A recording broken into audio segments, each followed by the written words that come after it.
The late afternoon sun cast long shadows across the wooden planks of the Sweetwater County Courthouse as Gwendolyn Pierce stood on the steps, the weight of her black mourning dress heavy on her shoulders, but not nearly as heavy as the verdict that had just rung through the courtroom like a gunshot.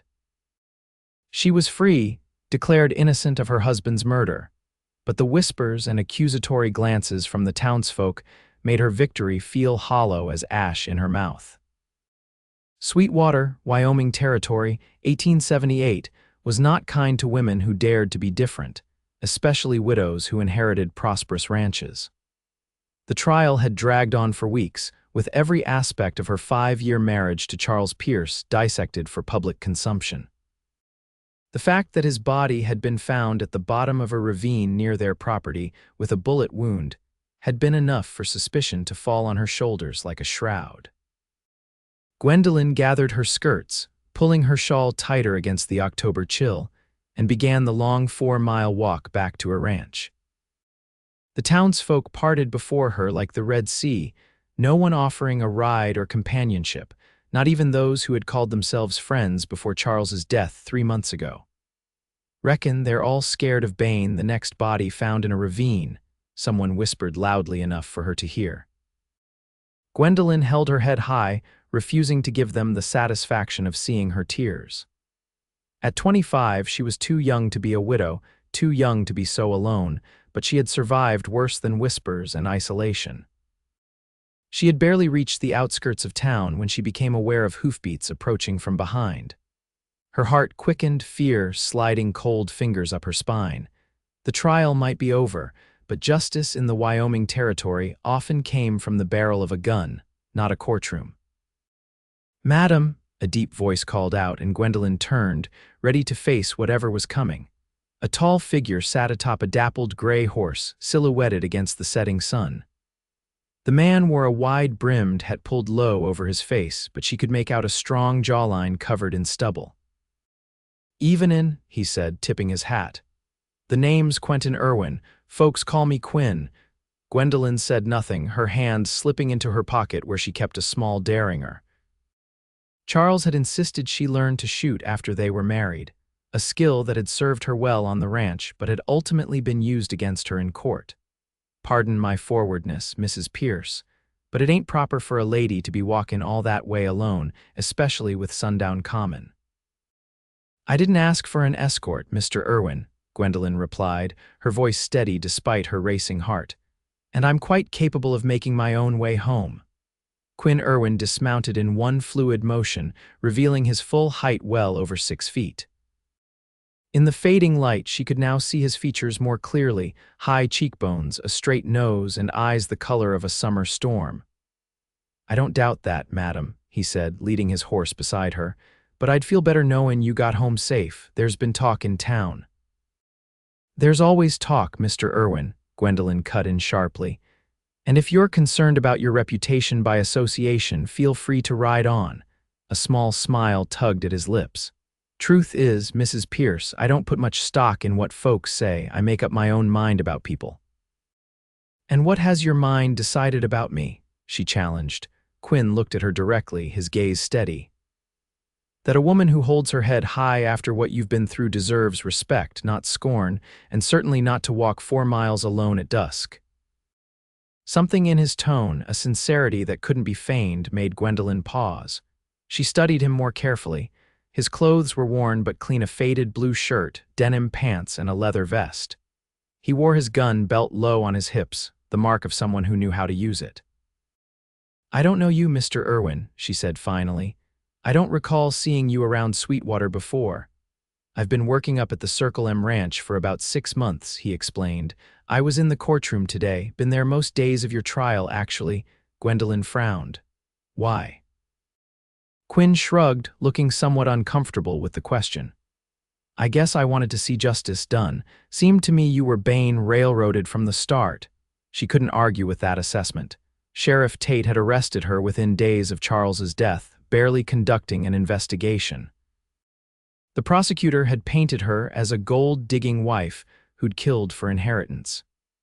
It was only the lack of concrete evidence and the testimony of Dr. Wilkins about Charles's poor health that had saved her from the gallows.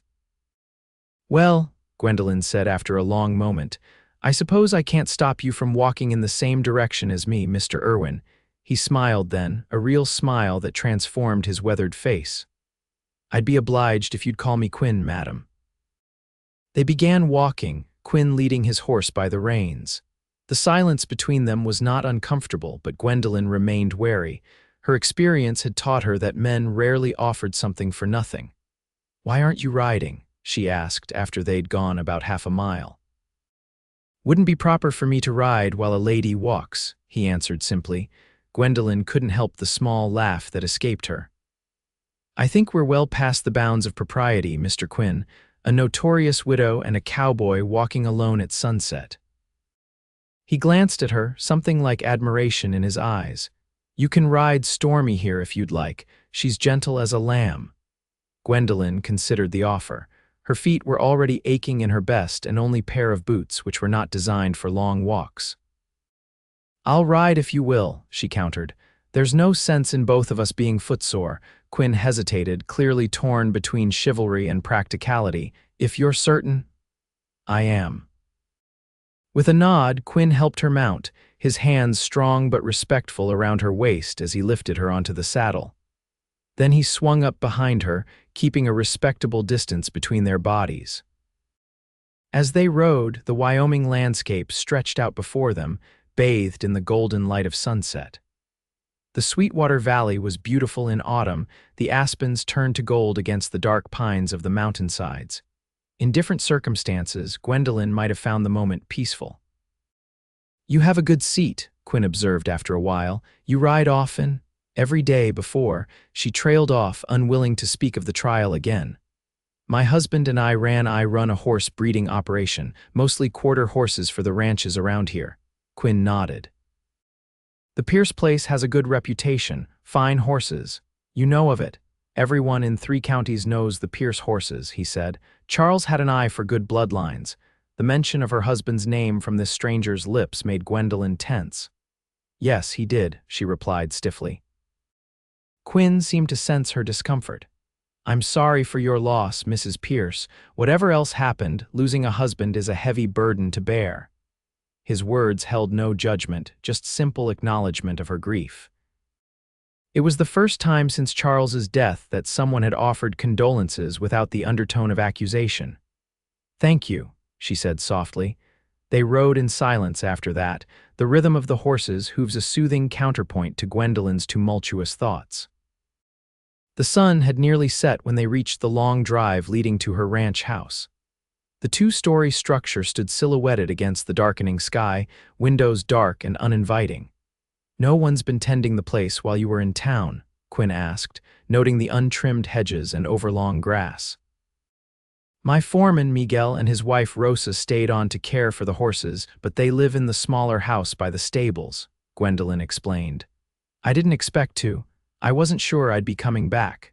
The simple admission hung in the air between them. Quinn's arm tightened briefly around her waist, a gesture of comfort so unexpected that Gwendolyn found herself leaning back slightly into his solid presence. As they approached the house, a light appeared in one of the windows, and by the time they reached the front porch, the door swung open to reveal Rosa Mendez, a lantern held high. "Señora Pierce," the woman exclaimed, her round face lighting up with joy. "Gracias a Dios, you have returned to us." Quinn dismounted first, then reached up to help Gwendolyn down. She was suddenly aware of how it must look arriving home at nightfall with a strange man, but Rosa seemed too happy at her return to notice or care. "Rosa," Gwendolyn said warmly, accepting the woman's enthusiastic embrace. "I'm so glad to see you." "Miguel and we pray every night for your return," Rosa said, her English accented but clear. "Come inside, I have kept a stew warm, you must be hungry." Quinn cleared his throat. "I should be on my way, Mrs. Pierce." Gwendolyn turned to him, suddenly reluctant to see him go. This man who had shown her the first kindness in months would ride away, and she would once again face the isolation that had been her constant companion since Charles's death. "Won't you stay for supper, Mr. Irwin?" She found herself asking. It's a long ride back to the Circle M, and Rosa's stew is worth the delay. Quinn hesitated, looking from Gwendolyn to Rosa. I wouldn't want to impose. Nonsense, Rosa declared, bustling forward to take his horse's reins. Miguel will see to your horse and you will eat. A man who brings our senora home safely is welcome at our table. Gwendolyn watched a flush creep up Quinn's neck, visible even in the fading light. If you're sure, he said finally. I'm sure, Gwendolyn replied, surprised by her own certainty. Inside, the house was clean but had the unlived-in feel of a place long empty. Rosa had lit lamps in the main rooms, and a fire crackled in the hearth of the large kitchen, but there was a hollowness to the space that matched the emptiness in Gwendolyn's heart. I'll fetch Miguel to join us, Rosa said, leaving them alone in the kitchen after ensuring they were settled at the large oak table. In the lamplight, Gwendolyn could see Quinn more clearly. He was younger than she'd first thought, perhaps 30, with lines at the corners of his eyes that spoke of long days in the sun. His hands were calloused, the hands of a man who worked hard for his living.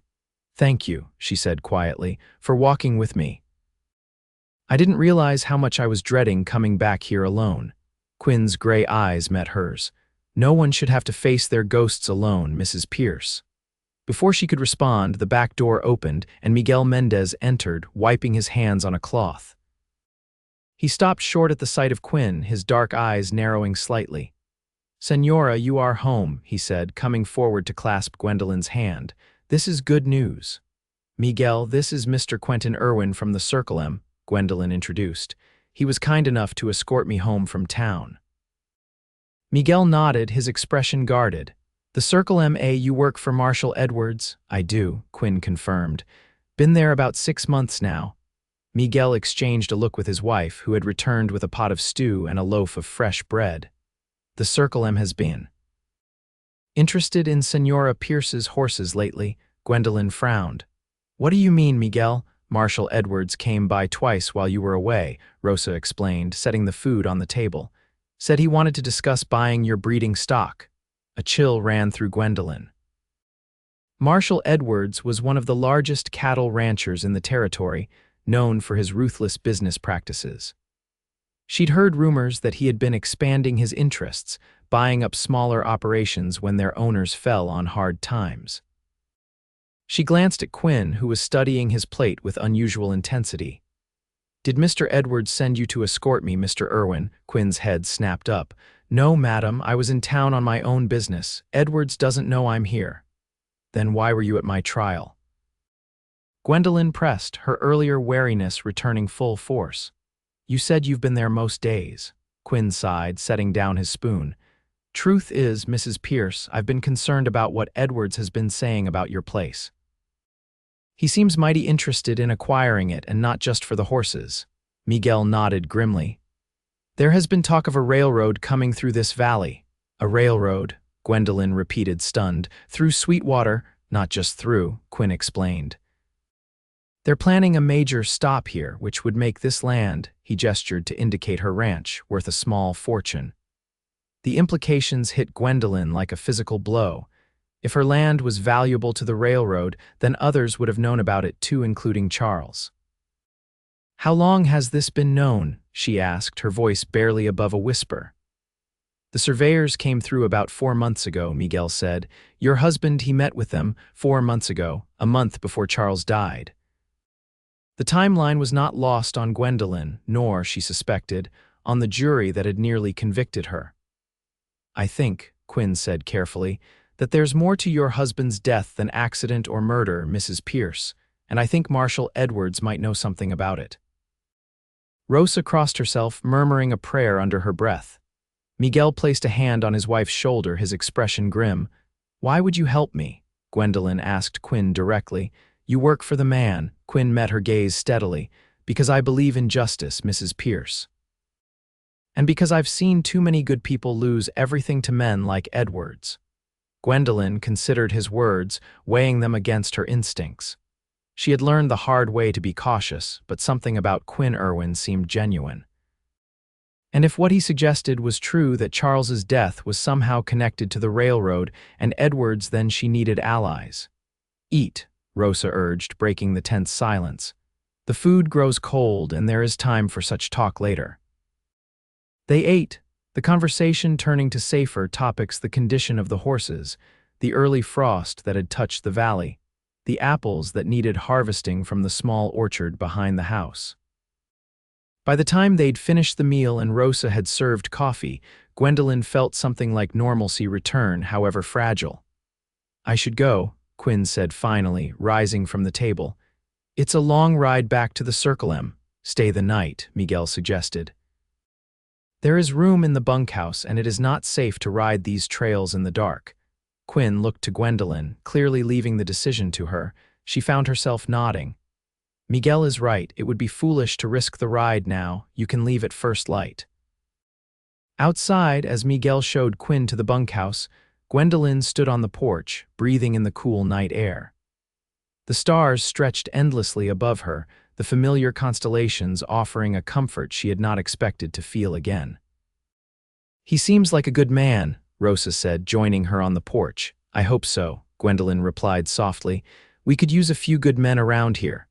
Rosa patted her arm. "You are home now, Senora. Whatever comes, we face it together." As Gwendolyn prepared for bed in the room she had once shared with Charles, she found herself thinking of Quinn Irwin's storm-gray eyes and the quiet strength in his presence. For the first time since the nightmare began, she felt something besides fear and grief: a small spark of hope, fragile as a candle flame in the wind, but burning nonetheless. Morning came with a clarity that seemed to wash away the shadows of the previous day. Gwendolyn woke to the familiar sounds of the ranch coming to life: horses nickering in the stables, chickens clucking in the yard, the distant lowing of the few cattle they kept for household use. She dressed in her work clothes, a simple skirt and blouse that would allow her to move freely around the ranch, and made her way downstairs. The house felt different in the morning light, less like a mausoleum and more like the home it had once been. In the kitchen, she found Rosa preparing breakfast, the smell of coffee and frying bacon filling the air. "Buenos dias, Senora," Rosa greeted her cheerfully. "You have slept well." "Better than I expected," Gwendolyn admitted. "Is Mr. Irwin still here?" Rosa nodded toward the window. "He is with Miguel, checking the north pasture fence. They left at dawn." Gwendolyn moved to the window, spotting the two men in the distance, examining a section of fence that had been giving them trouble before her arrest. Even from this distance, she could recognize Quinn's tall form and the way he moved with an easy confidence. "He works hard, that one," Rosa observed, a hint of approval in her voice. "Not afraid to get his hands dirty." After breakfast, Gwendolyn made her way to the stables, drawn by the need to reconnect with the horses that had been her passion since childhood. The familiar smells of hay, leather, and horses wrapped around her like a comforting blanket. "Hello, old friends," she murmured, moving from stall to stall, greeting each horse by name. She had just reached Tempest, her favorite mare, when she heard footsteps behind her. Turning, she found Quinn watching her, his expression soft. "They missed you," he said, nodding toward the horses. "Animals always know when someone truly cares for them." Gwendolyn stroked Tempest's velvety nose. "They're the one thing that's kept me going, thinking about getting back to them." Quinn stepped closer, reaching out to let Tempest sniff his hand. The mare accepted his presence without hesitation. "Miguel showed me the damage to the north fence," he said. "Looks like it was cut, not broken." Gwendolyn's hand stilled on Tempest's neck. "Cut, are you sure?" Quinn nodded grimly. "Clean cuts in 3 sections. Someone wanted your stock to wander, or worse, wanted to make it easy for rustlers." "Has anything been taken?" she asked, alarm rising in her throat. "Not according to Miguel. He's been checking the herds daily, but it's a warning, Mrs. Pierce. Someone wants you to know they can get to your property." Gwendolyn's jaw tightened. "Edwards?" "Maybe," Quinn conceded. "But cutting fences isn't his style. He prefers to work through lawyers and banks, not petty vandalism." "Then who?" Quinn shook his head. "I don't know yet, but I aim to find out." He hesitated, then added, "I'd like your permission to stay on a bit longer, Mrs. Pierce." "Help Miguel with the repairs and keep an eye out." Gwendolyn studied him, this man who had appeared in her life at precisely the moment she needed an ally. "What about your job at the Circle M? "I've got some time coming to me," Quinn replied. "And Edwards is away in Cheyenne for a week on business. He won't miss me for a few days." She should refuse, Gwendolyn knew. Having a man stay on her property, especially one she barely knew, would only give the gossips in town more fuel. But the cut fences worried her, and Miguel couldn't patrol the entire property alone. "All right," she agreed finally. "But only until the fences are repaired." Relief flashed across Quinn's face. "Thank you, Mrs. Pierce." "Gwendolyn," she corrected impulsively. "If you're going to be working here, you might as well use my given name." A slow smile spread across his face. "Gwendolyn," he repeated, the name sounding different in his deep voice. "It suits you." She felt a warmth creep into her cheeks and turned back to Tempest to hide it. "We should check the rest of the fences," she said briskly. "I'll saddle Tempest and join you." Quinn nodded. "I'll get my horse ready." As he walked away, Gwendolyn found herself watching the broad set of his shoulders, the confident stride. For a man who worked with horses, there was something distinctly wolf-like about Quinn Irwin, watchful, alert, and potentially dangerous to those who threatened what he protected. The thought should have unsettled her, but instead it brought a strange comfort. Because for the first time since Charles's death, she didn't feel like she was facing the wolves alone. They spent the morning riding the boundaries of her property, checking fences and taking stock of what needed repair. Quinn proved to be knowledgeable about ranch operations, offering suggestions for improvements without overstepping. "You know a lot about ranching for a hired hand," Gwendolyn observed as they stopped to rest the horses near a small creek. Quinn dismounted, helping her down from Tempest before answering. "I grew up on a ranch in Colorado," he explained, leading the horses to drink. "My father ran cattle, but we had horses too. I learned both trades from him. Is your family still there?" She asked, curious about this man who seemed to have appeared from nowhere. A shadow passed over his face. "No, the ranch was lost in '73 during the panic. Bank took everything." The financial crisis of 1873 had devastated many families across the West. Banks had foreclosed on farms and ranches when owners couldn't meet their payments, leaving thousands homeless and destitute. "I'm sorry," Gwendolyn said softly. "That must have been difficult." Quinn shrugged, but she could see the old hurt in his eyes. "It was a long time ago. My parents died within a year of each other after that. I've been on my own since." "Is that why you're concerned about Edwards?" she asked, making the connection. "Because of what happened to your family's ranch," partly, Quinn admitted. "Men like Edwards profit from others' misfortunes. They wait for hardship to strike, then swoop in with offers that seem generous but are worth a fraction of the property's value." He looked at her directly. "Your trial gave him the perfect opportunity to make a move on your land." Gwendolyn felt a chill that had nothing to do with the autumn air. "You think he was hoping I'd be convicted?" "I think he was counting on it," Quinn said grimly.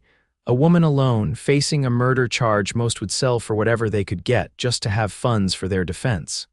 "But I didn't sell," Gwendolyn pointed out, "and now I've been acquitted." "Which changes his plans but doesn't end them." Quinn's expression was serious. "Edwards isn't a man who gives up easily, especially with the railroad coming. Your land is too valuable." They remounted and continued their inspection, the conversation turning to more immediate concerns about the ranch. By midday, they had identified several areas needing repair beyond the cut fences. "The north pasture needs clearing before winter," Quinn observed as they rode back toward the house. "Those deadfalls could be dangerous if they're buried in snow." Gwendolyn nodded, making mental calculations about the work needed and the costs involved. The ranch had been profitable under Charles's management, but the months of her incarceration had taken a toll. Horses needed constant care and training to maintain their value, and she knew some clients had taken their business elsewhere while she was away.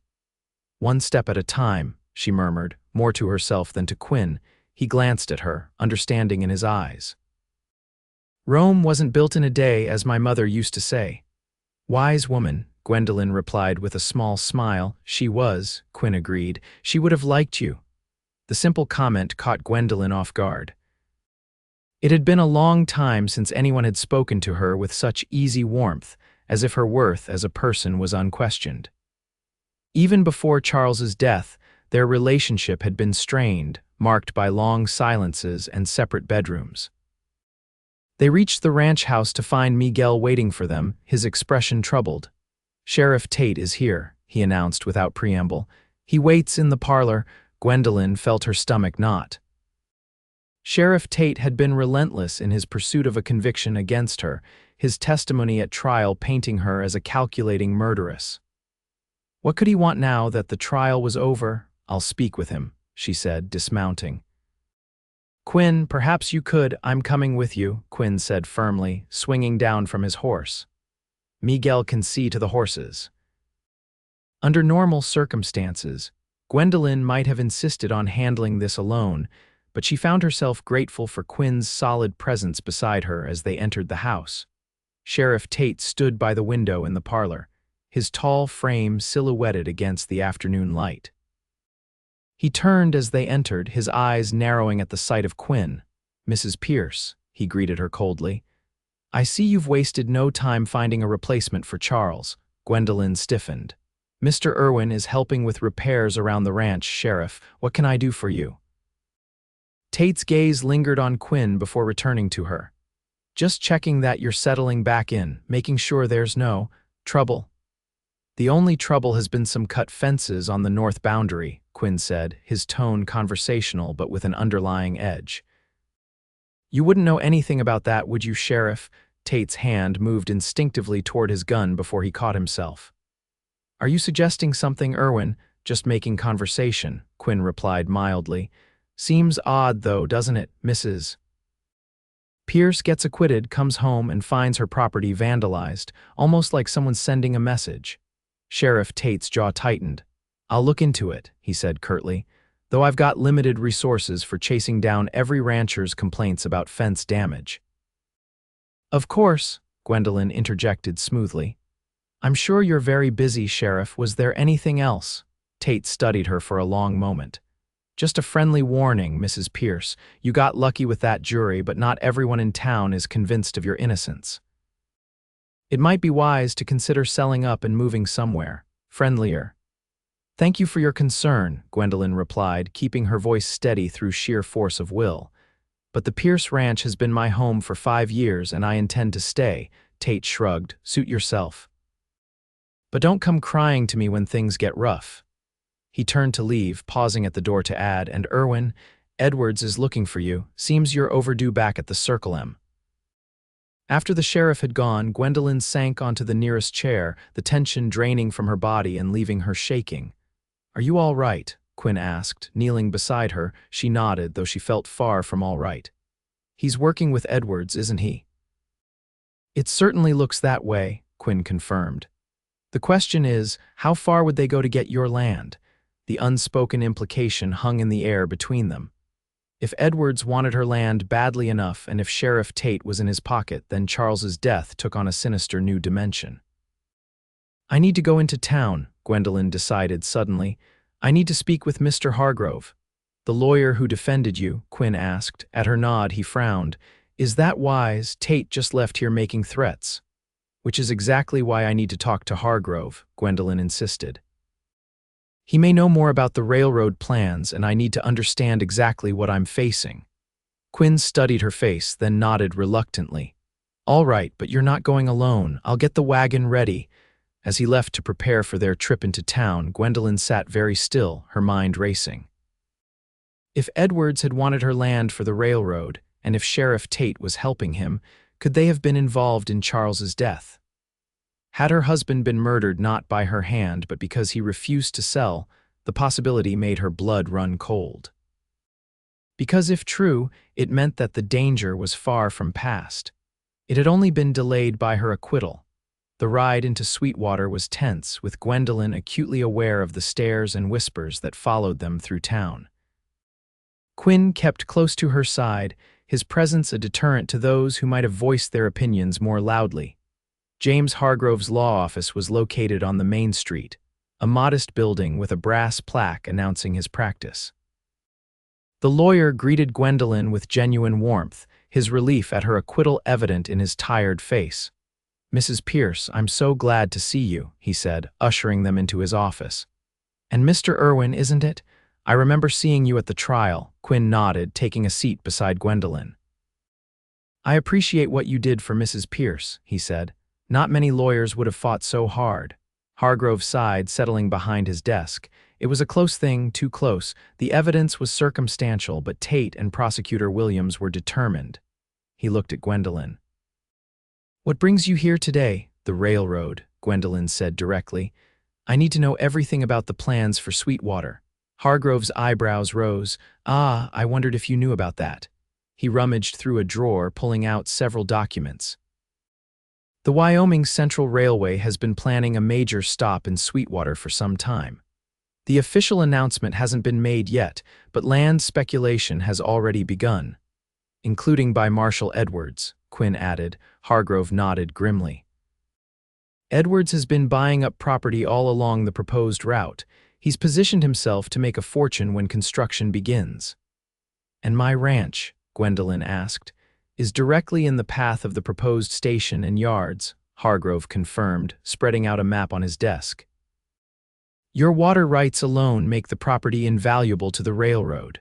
Gwendolyn studied the map, noting how the proposed rail line cut directly through her land. Did Charles know about this? Hargrove hesitated, glancing at Quinn before answering. Yes. He was approached by Edwards with an offer about a month before his death. He came to me for advice. And, Gwendolyn pressed, he refused the offer, Hargrove said. Charles believed the land would be worth far more once the railroad plans were officially announced. He was holding out for a better deal. The pieces were falling into place with sickening clarity. And then he died, Gwendolyn said softly.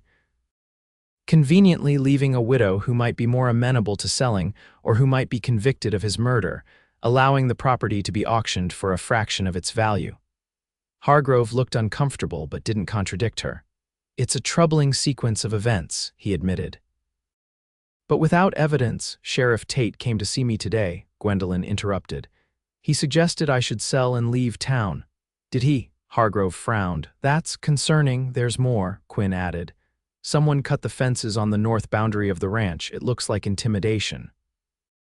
Hargrove removed his spectacles, pinching the bridge of his nose. Mrs. Pierce, I must advise caution.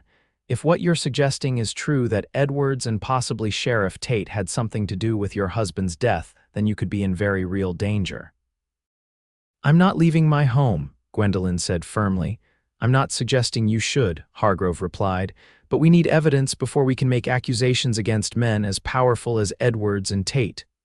What kind of evidence? Quinn asked. Hargrove spread his hands.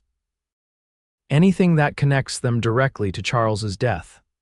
Witnesses, documents, physical evidence, something that can't be dismissed or explained away.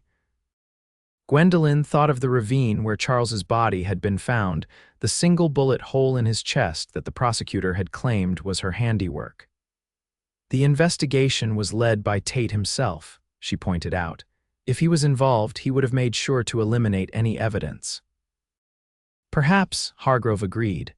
But men like Edwards don't usually do their own dirty work. They hire others, and those others might talk for the right price or with the right pressure. Quinn leaned forward. Edwards has a foreman named Silas Brody. He does the jobs Edwards doesn't want associated with his name. Hargrove's eyes sharpened. Could he have been involved? It's possible, Quinn said. Brody disappeared for a few days around the time of Charles's death, said he was visiting family in Laramie, but I never believed it. How would we get him to talk? Gwendolyn asked. He's unlikely to confess to murder, especially if Edwards is paying him well. Leave that to me, Quinn said, a dangerous edge to his voice. I can get close to Brody without raising suspicion. Gwendolyn turned to him, alarmed. That's too risky. If Edwards already suspects you're helping me, it's our best chance, Quinn insisted. I know how men like Brody think. If he was involved, there will be signs: guilt, unexplained money, changes in behavior. Hargrove cleared his throat, while Mr. Irwin pursues that angle, Mrs. Pierce, I suggest you focus on securing your property. Make it clear you have no intention of selling, regardless of intimidation tactics, and perhaps consider hiring additional hands for protection. Miguel is trustworthy, Gwendolyn said, but you're right, we need more help. I know a few men, Quinn offered. Good men who won't be bought by Edwards or scared off by Tate. As they left Hargrove's office, the reality of what they were undertaking settled heavily on Gwendolyn's shoulders. They were challenging powerful men who had already proven their willingness to resort to violence. The stakes couldn't be higher. Are you sure about this? She asked Quinn as they walked back to the wagon. You could be putting yourself in considerable danger. Quinn's expression was resolute. Some things are worth the risk, Gwendolyn. The way he looked at her then, with a mixture of determination and something deeper that she wasn't ready to name, made her heart beat faster. In the short time she had known him, Quinn Irwin had become more than an ally. He had become someone she was beginning to trust, perhaps even care for. The thought was as frightening as it was exhilarating. The days that followed fell into a pattern. Quinn and Miguel worked on repairing the fences and other ranch infrastructure, while Gwendolyn focused on assessing the condition of her horses and reaching out to former clients to reassure them that the Pierce Ranch was back in business. True to his word, Quinn brought in 3 additional hands, former Army scouts named Jed, Thomas, and Frank, to help patrol the property. They were quiet, capable men who asked few questions and followed Quinn's instructions with military precision. The nights were the hardest. Despite the increased security, Gwendolyn found herself startling at every creak of the old house, every whistle of wind through the eaves. The knowledge that powerful men wanted her land and might have killed her husband to get it left her constantly on edge. On the 4th night after their visit to Hargrove, Gwendolyn sat in the parlor long after Rosa and Miguel had retired, unable to face the loneliness of her bedroom. She was staring into the dying embers of the fire when a soft knock at the door made her jump. "It's just me," Quinn's voice came through the door. "May I come in?" "Yes," she called, adjusting her shawl around her shoulders. Quinn entered, still fully dressed despite the late hour. "I saw the light," he explained. "Thought you might want some company." "I couldn't sleep," Gwendolyn admitted. "Too many thoughts chasing each other around my head." Quinn nodded, taking a seat in the chair opposite hers. "That's understandable. You've been through more than most people face in a lifetime." In the soft glow of the lamplight, his features seemed softer, the hard lines of his face gentled. Gwendolyn found herself studying him, noticing the small scar above his right eyebrow, the way his dark hair curled slightly at the nape of his neck. "Tell me about yourself," she said suddenly. "Not just about your family's ranch, but about you. Who is Quinn Irwin when he's not playing protector to widows in distress?" A smile tugged at his lips. "Not much to tell, really. I've been drifting since my parents died, working ranches from Colorado to Montana. Circle M is just the latest stop." "That sounds lonely," Gwendolyn observed. Quinn shrugged. "I've gotten used to it. What about you? How did a woman like you end up in Sweetwater?" "A woman like me," she repeated, raising an eyebrow. "Educated," Quinn clarified. "Refined. You don't have the look of someone born to ranch life." Gwendolyn smiled faintly. "I was raised in St. Louis. My father was a businessman, but he loved horses. He taught me to ride almost before I could walk." Her smile faded. "When he died, he left substantial debts. My mother and I were forced to sell everything." "I'm sorry," Quinn said softly. "It was a long time ago," Gwendolyn echoed his earlier words. "I was 18 with no prospects and no fortune. My mother had a distant cousin in Cheyenne who offered us a place to stay. That's where I met Charles." "How did you meet?" Quinn asked, genuine interest in his voice. Gwendolyn thought back to that first meeting, how different her life had seemed then. At a social hosted by the governor, Charles was already established as a horse breeder, supplying cavalry mounts to the army. He was charming, successful, 20 years my senior. She paused. "My mother encouraged the match. She saw it as security for my future." "And you?" Quinn's gaze was steady. "What did you see?" The question caught her off guard. No one had ever asked what she had wanted from her marriage to Charles. "I saw freedom," she admitted finally. "Charles promised me a partnership in the ranch, a chance to work with horses on my own terms, and for a while it was good. He respected my opinions, taught me the business." "But," Quinn prompted gently, Gwendolyn sighed, "but Charles was a hard man in many ways, driven, ambitious.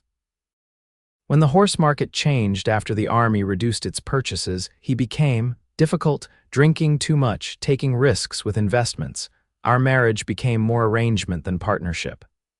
The admission felt disloyal even now.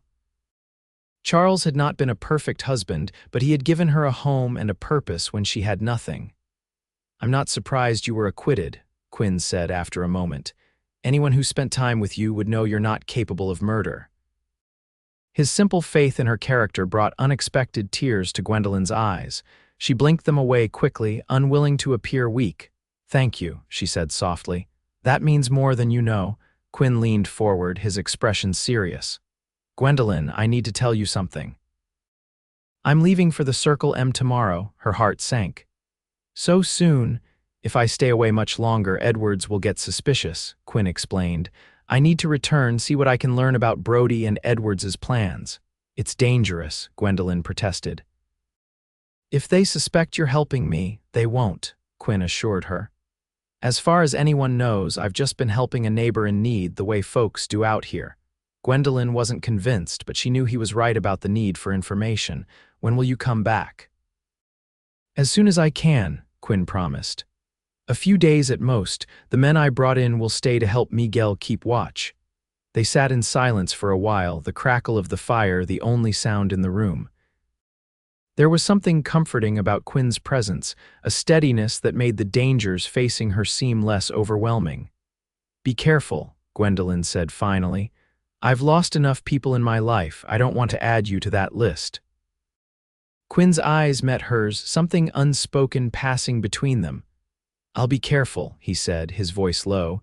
"You have my word." The following morning, Quinn departed for the Circle M ranch with the first light of dawn. Gwendolyn watched him ride away, a sense of foreboding settling in her chest despite his assurances. The day passed slowly, each hour stretching endlessly as she threw herself into ranch work to keep her mind occupied. She checked on the pregnant mares in the south pasture, worked with a spirited 2-year-old colt that showed promise as a cutting horse, and went over the ranch accounts with Rosa's help. The figures were sobering. While not destitute, the ranch's finances had suffered during her incarceration. Several valuable horses had been sold at below-market prices by the court-appointed manager, and feed costs had eaten into their reserves. Without a significant infusion of cash or new clients, the coming winter would be challenging. "We will manage, Senora," Rosa assured her, seeing her worried expression. "God provides." Gwendolyn wished she shared the older woman's faith. Right now, it seemed that God had provided only trials and enemies. That night, unable to sleep, she took out Charles's journal from its hiding place in her trunk. She had never read it during their marriage, respecting his privacy, but after his death, she had searched it desperately for any clue that might explain what had happened.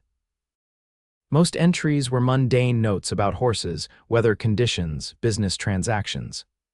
But in the final weeks of his life, the tone had changed. Charles had become increasingly paranoid, making cryptic references to pressure and threats. The last entry, dated just 2 days before his death, reads simply, "Meeting E at the North Ridge. Final answer, G must be protected at all costs." E could only be Edwards, and G herself, had Charles been trying to protect her from Edwards's schemes. The thought that she had been suspected of killing a man who had been trying to shield her was bitterly ironic. A noise outside startled her from her thoughts. Setting down the journal, Gwendolyn moved to the window, peering out into the darkness. A lantern bobbed in the yard, moving toward the stables. Alarm shot through her until she recognized Jed's tall figure. One of Quinn's men making his rounds. She was about to turn away when she noticed a second light, this one coming from the direction of the road. A rider was approaching the ranch. Gwendolyn's heart leapt with hope that it might be Quinn returning early. But as the figure drew closer, she saw it was a stranger, a man on a lathered horse that had clearly been ridden hard. She watched as Jed intercepted the rider, the 2 men speaking briefly before Jed escorted him toward the house. Gwendolyn hastily pulled on a robe over her nightgown and hurried downstairs. By the time she reached the front door, Jed was knocking. "Mrs. Pierce," he called. "There's a man here with news from town. Says it's urgent." Gwendolyn opened the door to find a young man in his early 20s, hatless and disheveled, standing beside Jed. She recognized him as Timothy Reed, who worked at the livery stable in Sweetwater. Mrs. Pierce, Timothy said, removing his gloves. I came as fast as I could. Mr. Hargrove sent me. What is it? Gwendolyn asked, dread pooling in her stomach. What's happened? It's Mr. Irwin, Timothy replied, his young face grave. He's been shot. The world seemed to tilt beneath Gwendolyn's feet. Shot. Is he? He's alive, Timothy hastened to assure her, but badly wounded. They took him to Dr. Wilkins. Mr. Hargrove thought you should know. How did it happen? Jed demanded, his hand moving instinctively to his gun. Bar fight supposedly, Timothy said, though his tone suggested skepticism. At the Silver Dollar, Mr. Irwin and Silas Brody got into it and Brody pulled a gun, shot Mr. Irwin in the shoulder before anyone could stop him. Gwendolyn's mind raced. Quinn had gone to the Circle M to investigate Brody. Had he confronted him directly, or had Brody somehow discovered Quinn's intentions? I need to go to him, she said decisively. Jed, please wake Miguel and have him prepare the wagon. Mrs. Pierce, Jed said cautiously, it might not be safe. If this was Edwards's doing, I don't care, Gwendolyn interrupted, a fierce determination rising within her. Quinn was injured because he was trying to help me. I won't leave him alone now. Within half an hour, she was dressed and in the wagon, with Jed driving and Frank riding alongside as protection. The journey to town seemed interminable, though in reality it took less than an hour in the darkness. Dr. Wilkins's house, which doubled as his medical practice, was lit up despite the late hour. Hargrove met them at the door, his face drawn with worry. Mrs. Pierce, he greeted her. I thought you might come. Quinn is stable, but the bullet did considerable damage to his shoulder. I want to see him, Gwendolyn insisted. Hargrove nodded, leading her through to a small room at the back of the house. The smell of carbolic acid and blood hit her as she entered, making her stomach lurch. Quinn lay on a narrow bed, his face pale against the white sheets, his left shoulder heavily bandaged. Quinn, she whispered, moving to his side, his eyes fluttered open at the sound of her voice, focusing on her face with visible effort. Gwendolyn, he murmured, you shouldn't be here, not safe. Hush, she said, taking his right hand in both of hers. Save your strength. Dr. Wilkins is taking good care of you. Brody, Quinn said urgently. He admitted it. Edwards paid him to kill Charles, make it look like an accident. Gwendolyn's breath caught. You have proof. Witnesses, Quinn managed, his voice weak. At the bar, Brody was drunk, boasting. When he saw me listening, a spasm of pain crossed his face, cutting off his words. Don't try to talk anymore, Gwendolyn urged. Rest now. Quinn's eyes held hers, intense despite his weakened state. Be careful, he whispered. Edwards knows I was staying at your ranch. He'll suspect you know something. Dr. Wilkins entered then, a stern-faced man in his 60s who had testified at Gwendolyn's trial about the condition of Charles's body. He had been one of the few people in town who had openly questioned her guilt. Mrs. Pierce, he greeted her. I need to change Mr. Irwin's bandages. Perhaps you could wait outside. Reluctantly, Gwendolyn released Quinn's hand and followed Hargrove back to the front room, where Jed and Frank waited tensely. How bad is it? Frank asked bluntly. The bullet missed his heart but caused significant damage to the shoulder joint, Hargrove explained. Doctor. Wilkins says he'll live but may never regain full use of his left arm. The news hit Gwendolyn hard. For a man who made his living as a ranch hand, such an injury could be devastating. What about what Quinn said about Brody confessing? She asked Hargrove. Can we use that against Edwards? Hargrove frowned. It's complicated. Brody is claiming self-defense in the shooting, saying Quinn drew first. As for any confession about Charles's death, it would be Brody's word against the witnesses, and Brody is Edwards's man. The witnesses could be bribed or threatened into changing their stories. So Edwards gets away with murder? Gwendolyn asked bitterly. Again, not necessarily, Hargrove replied. Quinn managed to tell me some of what happened before you arrived. Apparently, Brody was specific in his boasting, mentioned details about Charles's death that weren't made public during your trial. Hope flared in Gwendolyn's chest. Such as the location of the second bullet wound, Hargrove said quietly. Gwendolyn stared at him. Second wound. There was only one bullet hole mentioned at trial. Exactly, Hargrove nodded grimly. Dr. Wilkins found evidence of a second wound during his examination, but Tate ordered him to exclude it from his report. The second bullet was fired at close range into Charles's back, likely the fatal shot. The chest wound came from a different angle and might not have been immediately fatal. My God, Gwendolyn breathed, horror washing over her. They deliberately concealed evidence that could have exonerated me. It gets worse, Hargrove continued. According to what Brody let slip, Edwards wanted your land for the railroad, but Charles refused to sell. When threats didn't work, Edwards ordered Brody to eliminate the problem. And then they tried to frame me for it, Gwendolyn concluded, rage building inside her.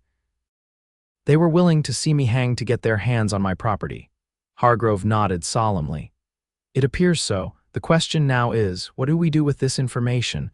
Sheriff Tate certainly can't be trusted to investigate, and Edwards has enough influence to bury any accusations.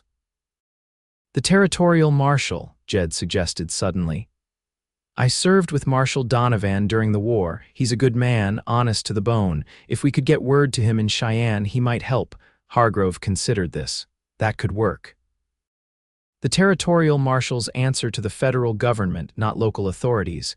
Edwards would have less influence there. How long would it take to reach Cheyenne? Gwendolyn asked. 3 days hard riding, Frank answered.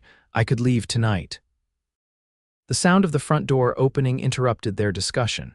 Sheriff Tate strode in, hand resting casually on his gun belt, 2 deputies behind him.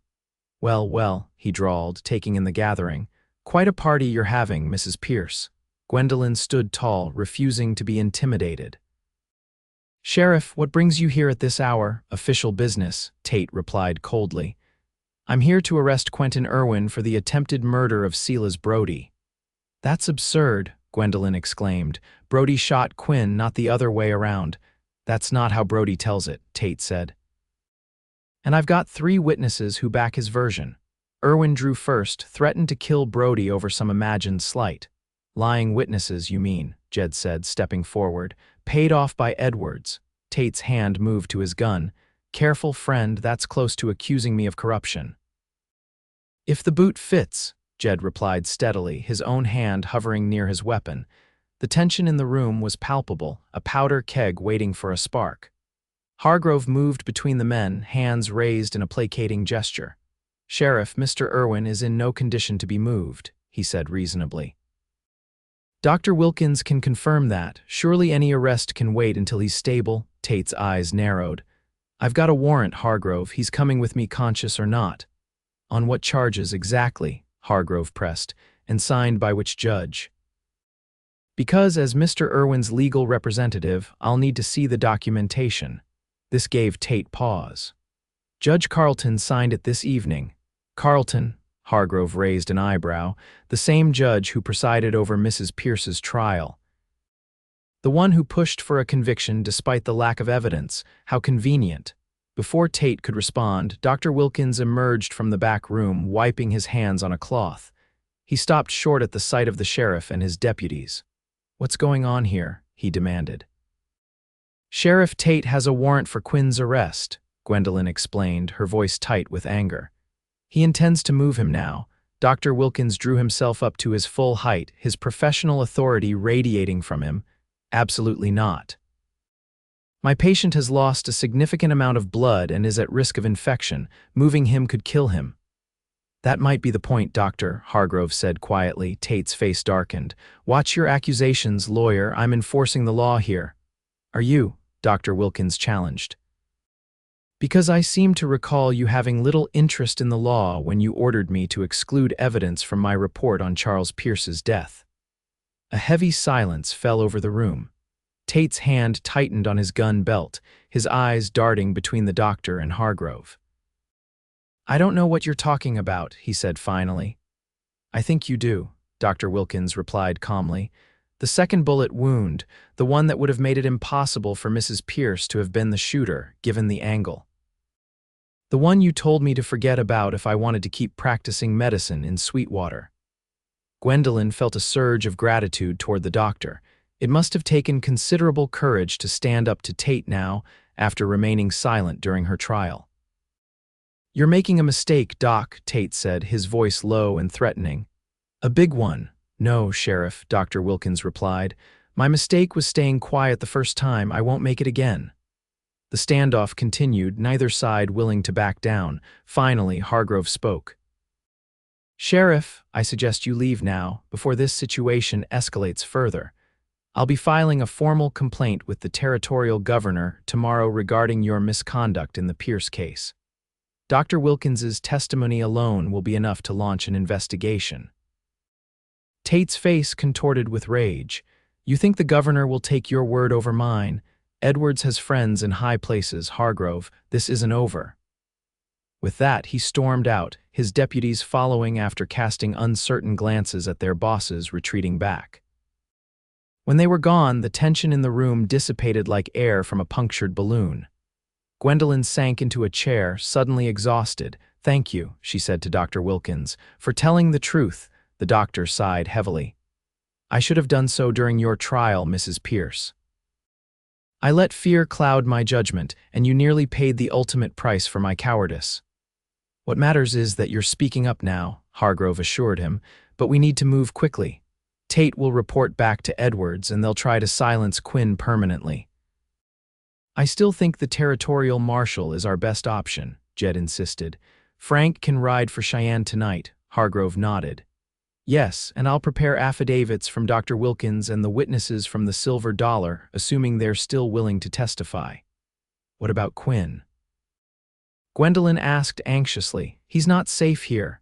"No, he isn't," Dr. Wilkins agreed, "but he's not well enough to be moved far." "Could he be moved to my ranch?" Gwendolyn suggested.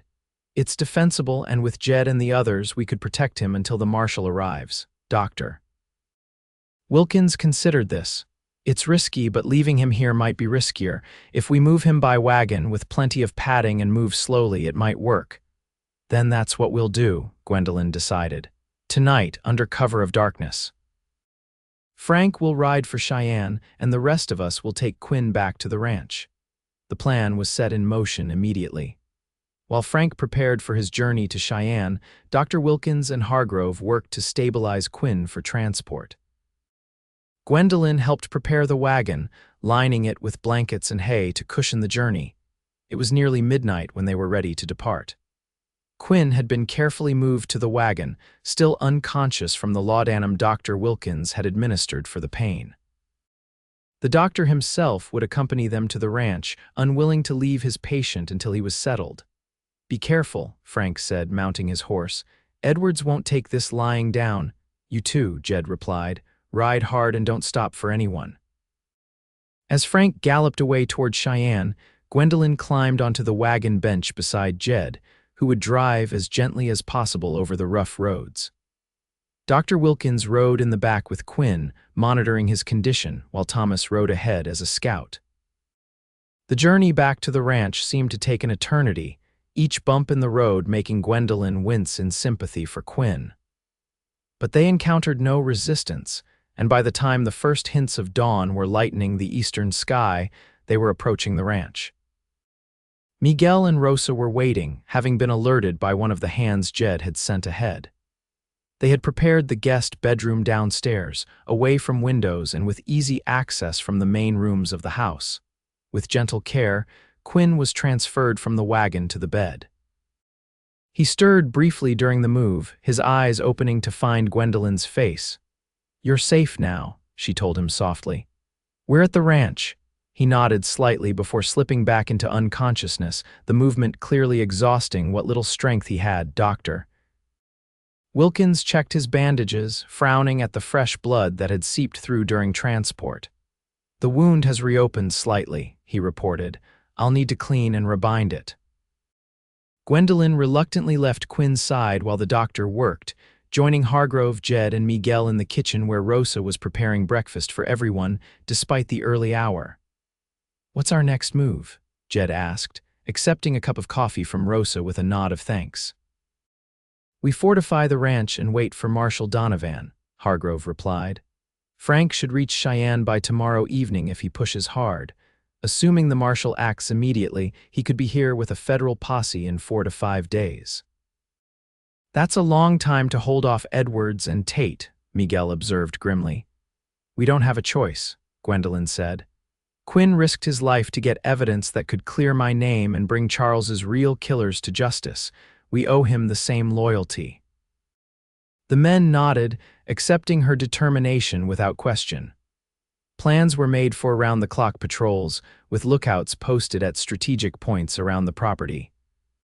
The ranch house itself, built partially of stone and designed with defense in mind like many frontier homes, would be their stronghold if it came to a fight.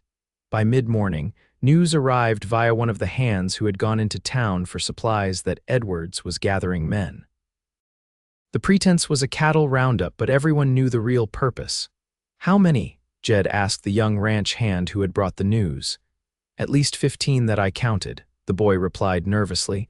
All armed and not the usual ranch hands, hard men, gunmen. Gwendolyn felt fear twist in her stomach. They were outnumbered and potentially outgunned. Even with Quinn's men and the loyal ranch hands, they couldn't match Edwards's hired force. We should send word to neighboring ranches, Miguel suggested. The Hansons, the Crawfords, they have no love for Edwards. They might help, Hargrove nodded. It's worth trying. Edwards has made enemies throughout the valley with his expansionist tactics. Messages were dispatched to nearby ranches, explaining the situation and requesting assistance. Whether anyone would risk Edwards's wrath to help them remained to be seen, but it was their best hope for reinforcement. Throughout the day, Gwendolyn divided her time between helping with the preparations and sitting with Quinn. By evening, his fever had risen concerning Dr. Wilkins. The journey was hard on him, the doctor explained, and bullet wounds are prone to infection despite our best efforts. Will he? Gwendolyn couldn't bring herself to finish the question. Dr. Wilkins placed a comforting hand on her arm. He's young and strong, Mrs. Pierce. And he has something to fight for. The doctor's knowing look made Gwendolyn blush. I've seen how he looks at you. That kind of determination can work miracles. Gwendolyn didn't respond, but as she sat beside Quinn's bed that night, bathing his forehead with cool water to combat the fever, she allowed herself to acknowledge the feelings that had been growing since the day he walked beside her on the road from town. It wasn't just gratitude for his help or admiration for his courage. It was deeper, more fundamental a connection that had formed between them with surprising speed and strength. In Quinn, she had found someone who saw her clearly, who believed in her without question, who was willing to risk everything to protect her. You have to get well, she whispered to him as he tossed restlessly in the grip of fever. I need you to get well, Quinn. There's so much I haven't told you yet. Whether he heard her or not, she couldn't tell, but his restlessness seemed to ease somewhat at the sound of her voice. Encouraged, she continued talking to him through the night, telling him about her dreams for the ranch, about the horses she wanted to breed, about the life she imagined building now that she was truly free. And perhaps, if he wanted it too, a life they might build together. Dawn brought new developments. 2 of the neighboring ranchers, the Hanson brothers, arrived with 5 men, offering their help. The Crawfords sent 3 more men by midday. It wasn't enough to match Edwards's force, but it improved their odds considerably, Dr. Wilkins reported that Quinn's fever had broken in the early hours, a good sign that his body was fighting off infection successfully.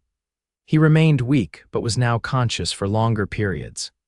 Edwards is coming, he told Gwendolyn when she visited him after breakfast, today or tomorrow. He won't wait for the marshal to arrive from Cheyenne. I know, she said, adjusting his pillows so he could sit up slightly. We're as ready as we can be. Quinn caught her hand in his. I'm sorry I brought this danger to your door, Gwendolyn. She shook her head firmly. You didn't bring it. It was already here, from the moment Edwards decided he wanted my land. You just helped me see it clearly. His gray eyes searched her face. When this is over, if we both come through it, would you consider letting me stay on, not as a hired hand, but... He hesitated, then continued with quiet determination. But as a partner, in the ranch and in life. Gwendolyn's heart seemed to stop, then race ahead like a startled horse. Quinn, she began, but words failed her. I know it's sudden, he said quickly, and I'm not a wealthy man. I don't have much to offer except my hands and my heart, but I think we could build something good together, something lasting." The sincerity in his voice, the hope and vulnerability in his eyes, touched Gwendolyn deeply. In the short time she had known him, Quinn had shown her more genuine care and respect than she had experienced in years of marriage to Charles. "Yes," she said simply, squeezing his hand. "When this is over, I would like that very much." The relief and joy that transformed his face made her own heart swell with happiness, despite the dangers still facing them. It was a promise, a pledge to a future they would have to fight for, but that suddenly seemed possible in a way it hadn't before. Their moment was interrupted by shouting from outside. Gwendolyn moved to the window, staying to the side as Quinn had taught her, and peered out cautiously. A cloud of dust marked the approach of riders from the direction of town. Many riders. "They're coming," she said, turning back to Quinn. "At least 20 men." Quinn struggled to sit up further, wincing at the pain in his shoulder. "Help me up, I need to be out there." "You can barely stand," Gwendolyn protested. "You'll tear your wound open again."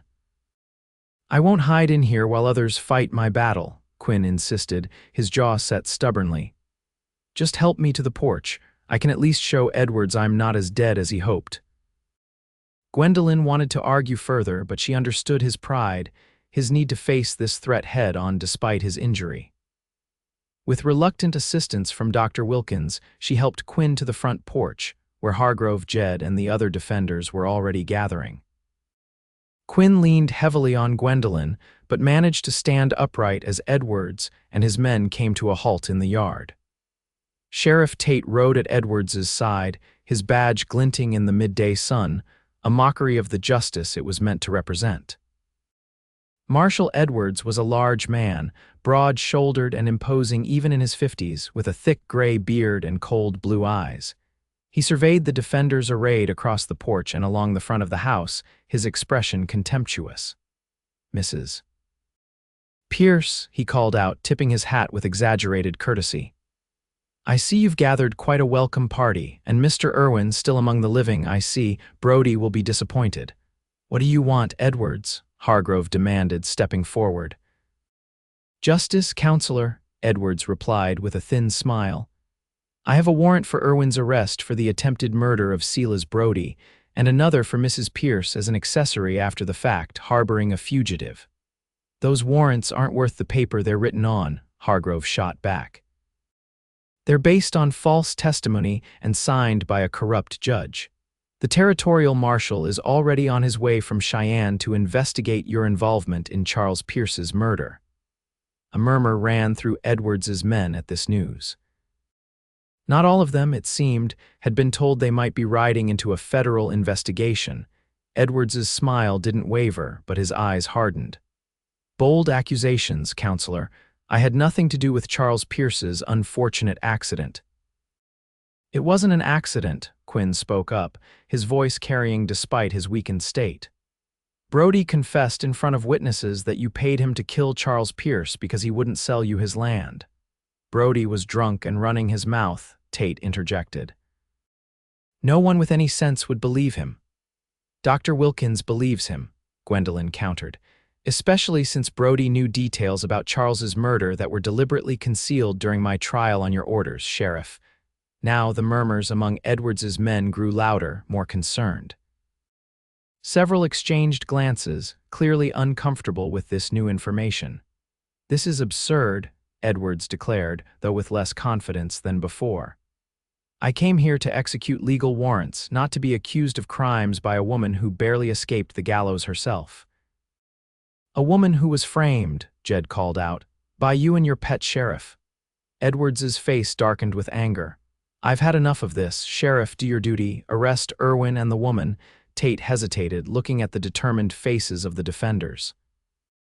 He was a bully, not a fool, and the odds had shifted against them. "Perhaps we should return with more men," he suggested to Edwards, his voice low but carrying in the tense silence. "We have enough," Edwards snapped. "Unless you're turning coward, Tate. It was the wrong thing to say." Tate's face flushed with humiliation, and something shifted in his expression, a calculation, a weighing of loyalties. "Mr. Edwards," he said formally, I think it might be best if we withdraw and wait for proper authorization from the territorial authorities." Edwards stared at him in disbelief. "You work for me, Tate, don't forget that." "I work for the county," Tate replied stiffly. "And I'm beginning to think I've been following the wrong orders." The standoff might have erupted into violence then, but a new sound interrupted the pounding of hooves approaching fast from the east. Everyone turned to see a group of riders galloping toward the ranch, a dust cloud rising behind them. As they drew closer, Gwendolyn could make out Frank in the lead, and beside him a tall man in a long coat with a U.S. Marshal's badge gleaming on his chest. "That would be Marshal Donovan," Jed said with satisfaction. "Right on time." Edwards's face went pale beneath his tan. He wheeled his horse around, barking orders to his men. "We're leaving now," but it was too late. The marshal and his deputies had them surrounded before they could retreat, rifles trained on Edwards and his increasingly nervous gunmen. "Marshal Edwards," Donovan's deep voice boomed across the yard. "You're under arrest for conspiracy to commit murder, obstruction of justice, and attempted witness intimidation. Sheriff Tate, you're also under arrest on similar charges." What followed was almost anticlimactic. Edwards's hired guns, seeing which way the wind was blowing, surrendered without resistance. Tate, perhaps hoping to save himself, began immediately offering to cooperate with the investigation. Edwards himself remained defiant to the end, threatening lawsuits and claiming powerful friends in the territorial government. But the evidence against him was mounting by the hour as more witnesses came forward, emboldened by his arrest.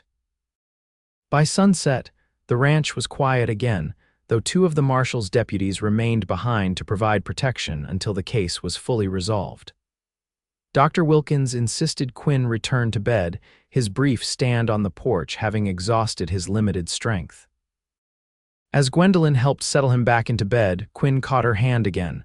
"We did it," he said softly. "It's over." "Almost," she corrected him. "There will be trials, testimony. It could take months to fully clear my name. But it will be cleared," Quinn insisted. "And then we can start building that future we talked about." Gwendolyn smiled, feeling lighter than she had in months. "Yes," she agreed. "Our future." The following weeks were a whirlwind of legal proceedings, depositions, and gradually healing wounds, both physical and emotional.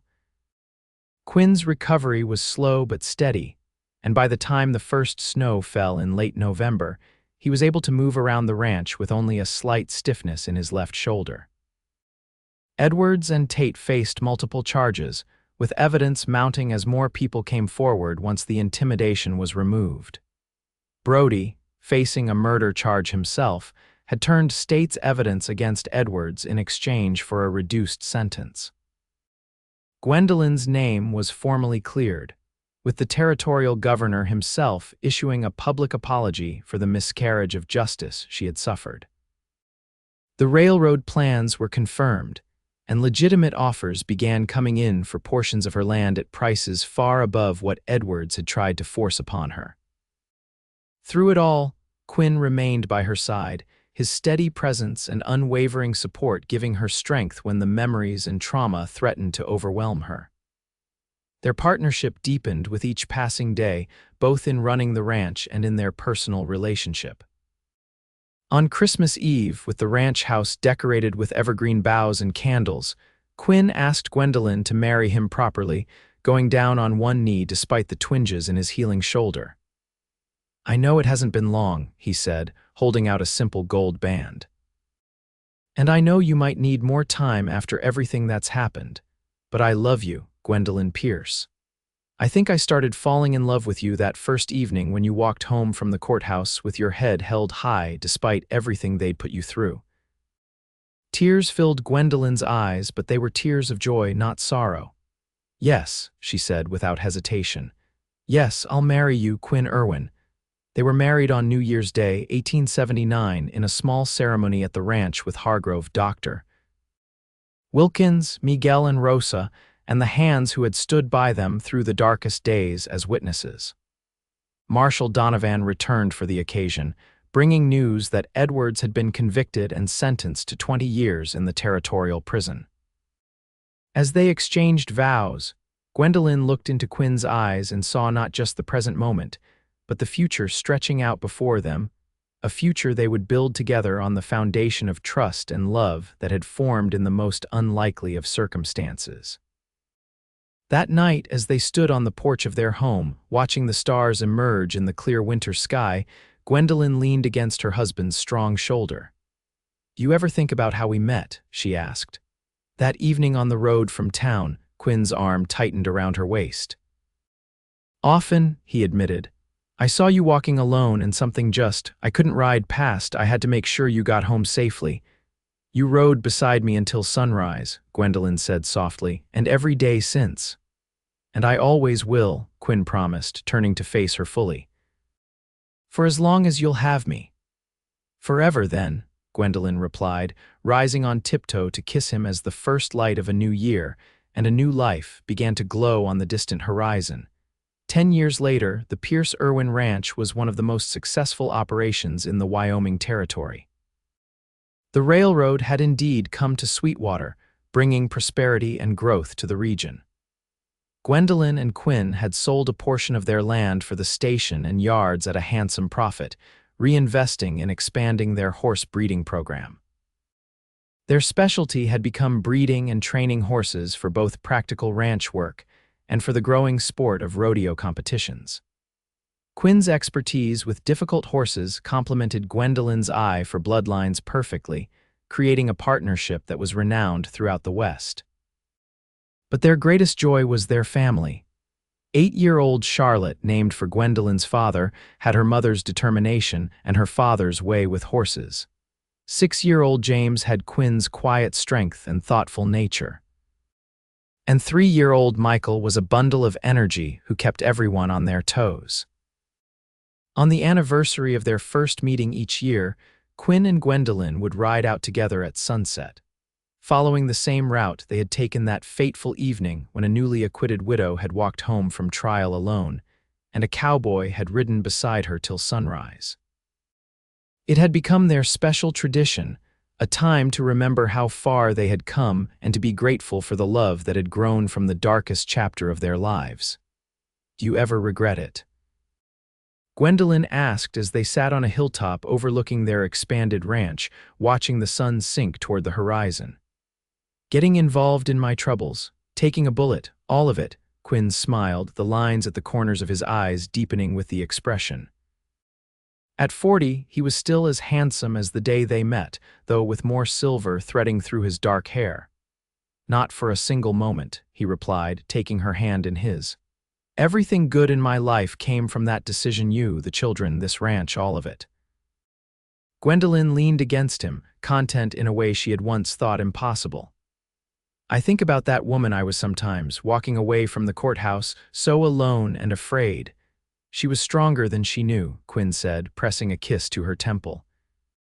"She just needed someone to remind her of it."